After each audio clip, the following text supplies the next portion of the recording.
What would you think if I told you that a woman's silence burns more fiercely than her words, that her refusal to bend, her calm resistance, and her refusal to shrink can set a man ablaze in ways that passion alone never could? A woman's fire is not only in her body, not merely in the softness of touch or the sweetness of affection. Her fire lives in her refusal to betray herself, in the shadows she has wrestled and the wounds she has alchemized into power. When a man dares to touch that fire without reverence, he is never the same again. He burns, not for a moment, but for eternity. Such a woman does not emerge by chance. She is born from the ashes of disappointment, rejection, and betrayal. She has stood before mirrors shattered by the weight of others' projections, and instead of piecing them back together, she chose to see her reflection in fragments, raw, unpolished, yet true. She walked into her shadow willingly, meeting the parts of herself most people bury, the rage, the hunger, the despair, the longing to be chosen, and the deep ache of abandonment. She sat with these ghosts until they stopped terrifying her, until they became her teachers. From this crucible she rose with fire in her eyes and stillness in her soul. When a man encounters her, he does not simply meet a woman, he meets the embodiment of Jung's living archetype, the anima awakened, no longer passive, no longer waiting to be completed. She has individuated, separated from the illusions handed down to her by culture, by family, by the men who once told her she was too much. She stands as a mirror, reflecting back to him the fragments of himself he has spent a lifetime avoiding. And that is why he burns. For most men are not prepared for this encounter. They seek the comfort of compliance, the easy affection of a woman who will dim herself so his ego may shine brighter. They are drawn to beauty, yet fear depth. They hunger for passion, yet recoil when passion refuses to obey. To touch the fire of a woman who knows her worth is to be confronted with one's own inadequacy. She does not soothe the fragile mask of ego, she strips it. She does not echo the fantasy of who he believes himself to be. She shows him the truth of who he really is. This is why she lingers in his psyche long after she is gone. He may forget the words she spoke, but he cannot forget the way her presence dissolved his defenses. He may seek another, hoping to bury the memory, but every embrace afterward feels thin, counterfeit, unable to ignite him in the same way. Her fire carved itself into his unconscious, and no matter how many times he runs, he cannot outrun himself. She is there in the silence of his nights, in the restless ache of his chest, in the unshakable question, why did she not break? Why did she not chase? And you, yes, you listening, must see yourself in this truth. Perhaps you have felt the sting of a man retreating, leaving you with questions, leaving you wondering if you were too much. But what if his retreat was not evidence of your failure, but evidence of your fire? A shallow vessel cannot hold the ocean. His absence is not a verdict on your worth. It is a confession of his unreadiness. The fire in you is not a flaw. It is the very essence that will refine the right one and repel the unworthy.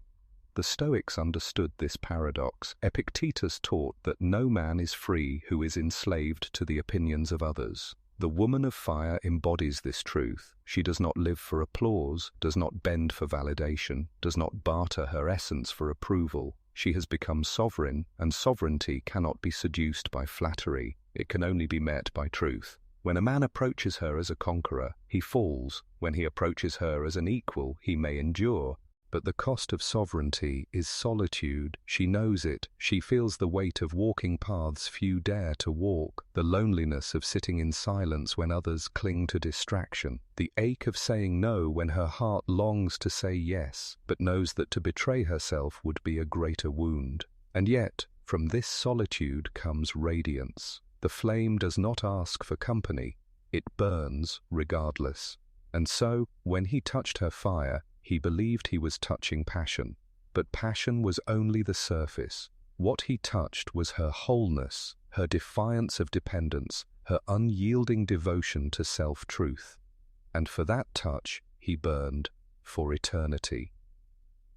The more one studies this dynamic, the clearer it becomes that her power is not found in dominance, but in alignment. She is not interested in conquest, not concerned with games of manipulation or theatrical control. Her fire is elemental. It exists because she has chosen to exist fully, without compromise. This is what unsettles him most. For men accustomed to fragile power, the presence of a woman aligned with her essence feels like standing before a mirror that cannot be deceived. Jung spoke often of projection, the way we cast the disowned parts of ourselves onto others. When a man touches her fire, it is not only her radiance that overwhelms him, it is his own shadow reflected back at him. She exposes the hidden insecurities, the buried fears, the silent shame he has refused to name. He may accuse her of being too intense, too cold, too demanding, but these accusations are nothing more than the voice of his unhealed wounds. He is not scorched by her cruelty, he is scorched by his own inability to rise to her level of truth. And yet the paradox remains, he is magnetized to her, drawn back again and again, to the very flame that unsettles him. It is not her softness that haunts him, but her boundaries, not her compliance, but her refusal. He remembers the moment she said no, the moment she withdrew her energy, the moment she chose herself over his chaos. That choice pierced his ego like a blade, but it also awakened something ancient in him, a hunger to become more than he is. You know this hunger well. You have seen it in the eyes of men who disappear only to return, claiming they have changed. Some return empty, still wrapped in ego, hoping you will dim again for their comfort. Others return transformed, humbled by the fire, willing to face their own shadows, to stand beside you as equals. Your task is not to wait for this transformation, but to discern it when it arrives. You cannot ignite his evolution for him. You can only embody your own. The Stoics remind us that control lies only within. Seneca warned that no external possession, no fleeting attachment can grant lasting peace. The awakened woman lives this philosophy. She has discovered that her worth does not rise and fall with who stays or who leaves. Her fire does not flicker when others withdraw. Instead, she becomes the citadel Marcus Aurelius described, the fortress within, untouched by external storms. Still, her power carries a subtle grief. For every time she chooses self-respect over fleeting affection, she closes a door to what could have been. She feels the ache of walking away from hands that once felt warm, from voices that once whispered promises. But grief does not weaken her, it tempers her. She learns to hold sorrow without collapsing, to carry longing without surrendering her throne. In this, she becomes untouchable. Men sense this. Even those who cannot name it feel it. In her presence their bravado falters, their rehearsed lines crumble. She does not fall for charm because she has seen charm turn to cruelty. She does not mistake intensity for devotion because she has lived through its collapse. She no longer confuses pursuit with love because she has learned that love is not possession, it is presence. And so he burns. He burns because he cannot conquer what is unconquerable. He burns because her absence reveals his emptiness more sharply than her presence ever did. He burns because every other embrace feels counterfeit after hers. The fire has branded him, and you must know this too. Your fire will never be forgotten. Men may leave, but they do not forget. They may silence your name, but your imprint lingers in their psyche. You are the unshakable standard, the one who proved that it is possible to love without losing oneself, to give without collapsing, to burn without being consumed. The woman of fire is not feared because she destroys men. She is feared because she forces them to confront the truth of their own incompleteness. Some rise to meet it, others retreat forever, but none escape unchanged. There is a sacred inevitability in the path of such a woman. She does not chase recognition, nor does she beg for belonging. Her very presence alters the air around her, and whether others admit it or not, they feel it. She is no longer defined by the hunger to be chosen. She is defined by the courage to choose herself. This is the shift that terrifies fragile egos and attracts restless souls, for nothing is more magnetic than a woman who has no need to be pursued. When Jung spoke of individuation, he described the process of becoming whole, integrating the rejected fragments of the self until nothing remains in shadow. The woman who has done this work carries a quiet gravity. She does not demand respect with words. She commands it through essence. Men sense it when she walks into a room. Other women sense it too, though some mistake it for arrogance, unable to see that what they are feeling is the reflection of their own disowned strength. Her fire is not against them. It is a reminder of what they, too, could become. But for the man, This fire becomes a battlefield between his ego and his soul. His ego resents her, for she will not bend to the roles he unconsciously assigns her. Yet his soul longs for her, recognizing in her the doorway to his own transformation. That is why he cannot forget her. She is not simply a woman he once desired. She is the archetype of what he must one day face within himself. To lose her is to lose a chance at wholeness, and the psyche never forgives itself for wasted initiations. And you must remember, every time you hold your ground, every time you refuse to collapse into pleasing or chasing, you are not just protecting yourself, you are, whether you know it or not, forcing him into confrontation with his own shadow. You are the mirror of his hidden frailty. You are the silence that exposes his noise. You are the fire that reveals where he has built his life on ash. This is why he burns eternally. For fire is not only passion, it is purification. He may resent you, he may rage against you, he may even vilify you, but beneath the layers of his anger lies a truth he cannot outrun. You were the moment of clarity he tried to avoid, and clarity, once glimpsed, cannot be unseen. He will search for you in others, only to find diluted echoes. He will touch warmth, but not fire. He will find comfort, but not transformation. You became the flame that illuminated his emptiness, and such illumination lingers like a brand upon the soul. The Stoics would call this the test of equanimity. Marcus Aurelius wrote that the soul becomes dyed with the color of its thoughts.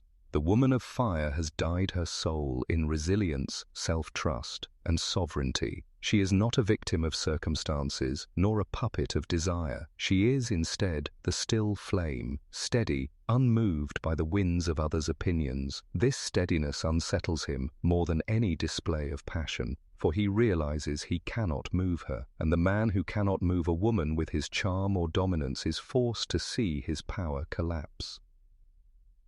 Yet do not mistake this steadiness for hardness. She has not become stone. She feels deeply, perhaps more deeply than anyone who has not walked through fire could, but her feelings no longer enslave her. They rise, they pass, they inform, but they do not dictate. This is why she can love without clinging, desire without desperation, grieve without despair. Her emotional depth is not a weakness to be exploited, it is a furnace of transformation, and this is what unsettles him most. For in her, he sees a possibility he cannot yet reach, the possibility of freedom from ego. He burns because she represents the life he could have if he were brave enough to confront himself. He burns because she proves that survival of the soul is possible, even after betrayal, rejection, abandonment. She is the living evidence that wholeness is not granted but forged. You too carry this fire. Perhaps you have doubted it, questioned it, tried to smother it in the name of being loved. But the fire is patient, it waits in silence, ready to return the moment you choose yourself again. Do not fear it, do not run from it. It is your inheritance, your birthright, your liberation, and once you claim it, you will never lose it again. Every era has tried to tame this fire. Societies have written rules, religions have imposed silence, and families have drawn invisible lines to confine women within safe, predictable roles. And yet, despite centuries of suppression, the fire keeps returning. It flickers in the eyes of daughters who refuse to repeat their mother's silence. It blazes in the hearts of women who walk away from chains disguised as love. It rises each time one chooses truth over comfort, solitude over false belonging, and sovereignty over dependency. No matter how much the world attempts to extinguish it, the fire cannot die. It only waits for recognition. This recognition is not easy. To claim your fire is to claim the parts of yourself you once feared, the anger you were told was unladylike, the hunger you were taught to suppress, the voice you silenced because it threatened rejection. Jung called this the shadow, the hidden dimension of the psyche that carries both our wounds and our power. When a woman integrates her shadow, she does not become less feminine. She becomes whole. She no longer divides herself into fragments to fit someone else's script. She carries both softness and steel, both tenderness and refusal, both surrender and sovereignty. This balance is her fire. And here lies the torment for the man who touches her. He has been conditioned to believe that women must exist in duality, either gentle or fierce, either nurturing or independent. But she is both, and she refuses to apologize for it. His psyche cannot place her neatly into the categories that make him feel secure. She is not a fantasy, she is reality, and reality is too complex for his unprepared ego. That is why he burns. He touched what was uncontainable, and in doing so, he felt his illusions collapse.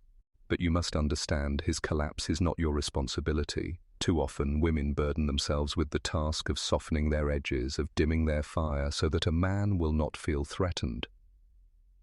Yet what is the cost of this dimming? You betray yourself, abandon your essence, and live in exile from your own power. To make him comfortable, you set yourself aflame from within. That is not love, it is sacrifice. And sacrifice without reciprocity is simply self-destruction. The Stoics warned against this illusion. Epictetus said, "If you want to improve, be content to be thought foolish and stupid." In other words, do not seek to be understood by those who cannot yet see. The awakened woman has learned this truth. She knows some will label her difficult, cold, or unlovable simply because she refuses to perform for their comfort. She lets them speak, for their words are reflections of their own limitations, not of her essence. She continues forward, carrying her fire like a torch. This torch does not burn only for her. It burns for others who are still trapped in silence. When a woman claims her fire, she unconsciously grants permission for others to do the same. She becomes a signal, a reminder, a living archetype of possibility, and this, too, unsettles him. For she is no longer just an individual in his life. She becomes a symbol of something larger. She represents the force of the feminine that he cannot control, the tidal wave of change he cannot stop. She reminds him that power built on domination is fragile, and that true intimacy requires equality. You have likely felt the cost of carrying this torch, the misunderstandings, the accusations, the loneliness. Yet deep within, you also feel the dignity of it. For every time you refused to break, you became stronger. Every time you said no, you became freer. Every time you chose silence over begging, you became untouchable. These small acts of defiance became your fire, and now it burns so brightly that no one who touches it leaves unchanged. And so he burns, not because you punished him, but because he touched truth unprepared. He touched a woman who no longer negotiates her worth, who does not barter her soul for attention, who has built herself from the ashes of rejection into a cathedral of self-respect. He burns because in you he saw what he could be, but fears to become. He burns because your existence proves that dependence is not necessary, that love is not submission, and that freedom is not selfish. The eternal fire is this: you cannot be forgotten because you cannot be replaced. You are not merely a memory in his past, you are a force in his unconscious, forever calling him toward his own awakening. And whether he answers that call or not, the burn remains. There comes a moment when the fire no longer feels like a burden, but a blessing. For the woman who carries it has discovered that the cost of dimming herself was always greater than the cost of being misunderstood. She realizes that peace does not come from being chosen, but from choosing herself again and again, even when it means standing alone. In this, she becomes untouchable, not because she has built walls, but because she has built roots. The man who touched her fire will circle her memory like a restless soul, both craving and resenting what he experienced. He remembers not only the warmth but the intensity, the way she looked at him as though she could see through every defense. He remembers how she refused to collapse, how her silence carried more weight than his loudest words. What haunts him is not her presence, but her absence, because absence is where her sovereignty speaks most clearly. He cannot forget the one who did not need him. This is the paradox of fire. The more you grasp at it, the more it slips through your fingers. He wanted to possess her, but possession was never possible, for she belongs to no one, not even to her past self. She has died and rebirthed herself too many times to be owned. Each betrayal became a funeral, each awakening a resurrection. She has become eternal not by clinging to others, but by surrendering to the cycles of death and renewal within herself. That is why she burns without end. Jung spoke of the self, the unifying archetype that holds the totality of who we are. The woman of fire has touched this self. She has tasted her own wholeness, and in doing so, she is no longer fragmented. She does not search for completion in the eyes of others. She meets men not as a seeker of halves, but as a whole being who can walk beside another whole. This is what unnerves him most, for he cannot offer her completion. She already carries it. He cannot offer her identity. She has already claimed it. He cannot offer her salvation. She has already saved herself. And you, listening now, must recognize that this is your destiny as well. You were not born to beg for scraps of affection, nor to trade your soul for temporary belonging. You were born to burn, to illuminate, to stand as a force of nature that demands reverence. You do not need to ask if you are enough. You are more than enough. The question is whether others are capable of standing in the presence of your flame without retreating. The Stoics remind us that freedom is not found in what others give, but in what cannot be taken from you.